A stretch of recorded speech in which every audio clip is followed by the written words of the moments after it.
সুন্দরবন অঞ্চলের একটি প্রত্যন্ত গ্রামীণ অঞ্চল, যেখানে সন্ধে নামার আগেই অন্ধকার নেমে আসে। সেই গ্রামে বাপ মা মোরা দুই ভাই বোন বাস করত। ছেলেটি ছিল অত্যন্ত সাহসী এবং বোনটি ছিল খুবই বুদ্ধিমতী। বাড়ির বারান্দায় বসে তারা দুজন ঠিক করল, গ্রামের যে রহস্যময় মন্দির আছে, যেখানে কেউ যায় না, তারা সেখানে যাবে এবং কী রহস্য আছে তা উন্মোচন করেই ছাড়বে। তারা হাতে একটি কাগজ নিয়ে কি যেন দেখছে। এই দেখ শালিনী, আমি ঘরের চালে এই পুরনো ম্যাপটি খুঁজে পেয়েছি। এতে জঙ্গলের মধ্যে যে পুরনো মন্দিরটি রয়েছে তার নকশা দেওয়া আছে। জঙ্গলের মধ্যে যে পুরনো মন্দির, গ্রামের লোকজন কি বলে জানিস দাদা? ওটা নাকি ভুতুড়ে। আরে, এটাই তো একটা আকর্ষণীয় ব্যাপার। হয়তো ওখানে গোপন কিছু লুকানো আছে। এমনও হতে পারে ওটা কোনো গুপ্তধন। আমরা যদি একটা রহস্যের সমাধান করতে পারি, কেমন হবে ভাবতো? দাদা, পুরনো মন্দির বলে রহস্যের সমাধানে যাওয়া ঠিক হবে না। যদি কোনো বিপদ হয় তাহলে কি হবে ভাবতে পারছিস? দেখ বোন, এমনিতে আমাদের তিন কুলে কেউ নেই, তাহলে আমাদের অত শত চিন্তা করে কি হবে?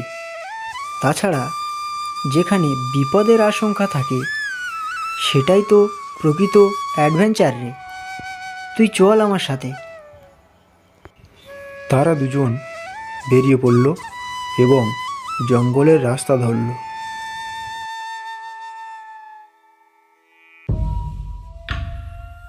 দাদা, অন্ধকার হয়ে আসছে, আর কেন জানি না এই জায়গাটা কেমন যেন গা ছমছমে।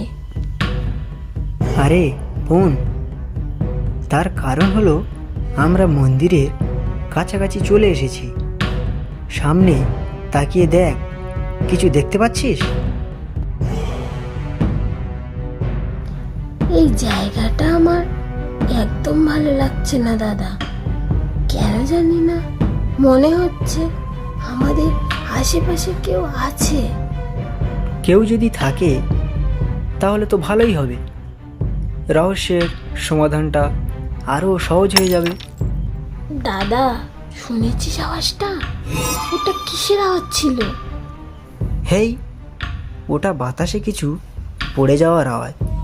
চল ভিতরে যাই। ওহো, কি ঠান্ডা! দাদা, এখানে আমার একদম ভালো লাগছে না। চল ফিরে যাই। জায়গাটা মোটেও সুবিধাজনক মনে হচ্ছে না। দাঁড়া দাঁড়া, সামনে তাকিয়ে দেখ। হ্যাঁ, এটার মধ্যেই গুপ্তধন হবে বোধ হয়। কার এত বড় দুঃসাহস যে এই পবিত্র সম্পদকে বিরক্ত করে? দাদা, তোকে আমি আগেই বলেছি যে এখান থেকে আমাদের এখনই চলে যাওয়া উচিত। এখানে আমরা অ্যাডভেঞ্চার করতে এসেছি। কে আপনি? লুকিয়ে অন্ধকার থেকে কথা বলছেন? সামনে এসে কথা বলুন। আমি এই মন্দিরের রক্ষাকর্তা। আমি এখানে প্রায় 2000 বছর পাহারারত। তোমরা যেটা গুপ্তধন ভাবছো সেটা কিন্তু সোনা নয়। এটা একদিকে যেমন জ্ঞান, অন্যদিকে তেমনই বিপদ। জ্ঞান? সেটা কিরকম? এটার মধ্যে আছে অতীতের অনেক রহস্য এবং ভবিষ্যৎ পরিবর্তন করার ক্ষমতা। কিন্তু সাবধান, তোমাদের বয়স অনেক কম। যারা এটার যোগ্য ব্যক্তি একমাত্র তারাই এটা নেওয়ার চেষ্টা করবে।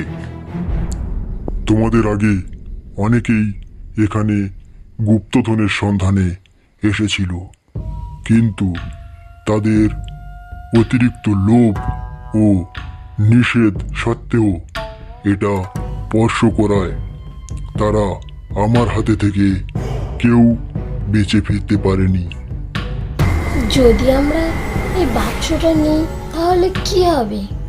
আমরাও কি ওদের মতো মারা যাব? তোমাদের যেটা ভালো মনে হবে তোমরা সেটাই করতে পারো, কিন্তু এটা তোমরা সব সময় মনে রাখবে, প্রতিটি রহস্য সব সময় সমাধান করা সঠিক নয়।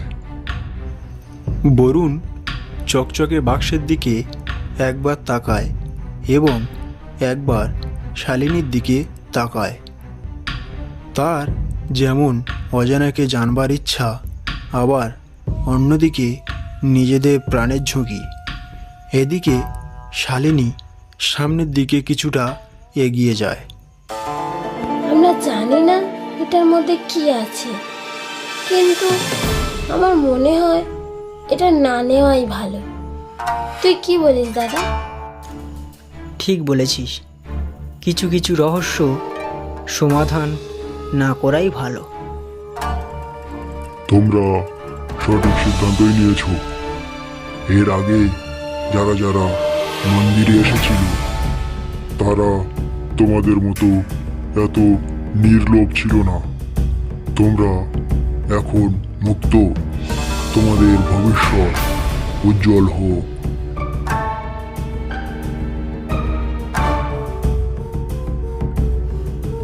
আজ আমাদের একটু বেশি বাড়াবাড়ি হয়ে গিয়েছিল। আমি তো ভেবেছিলাম আজ আমরা শেষ।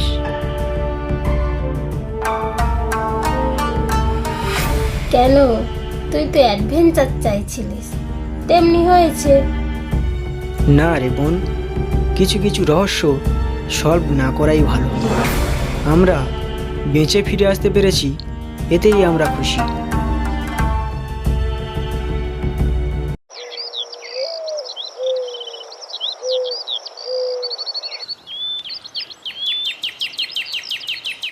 হঠাৎ বরুণ সামনে কিছু দেখতে পায় এবং অবাক হয়ে ভাবতে থাকে, পুরনো মন্দিরের গায়ে যেমন নকশা করা আছে, ঠিক তেমনই একটি নকশা করা সোনার মোহর তাদের থেকে কিছুটা দূরে পড়ে আছে।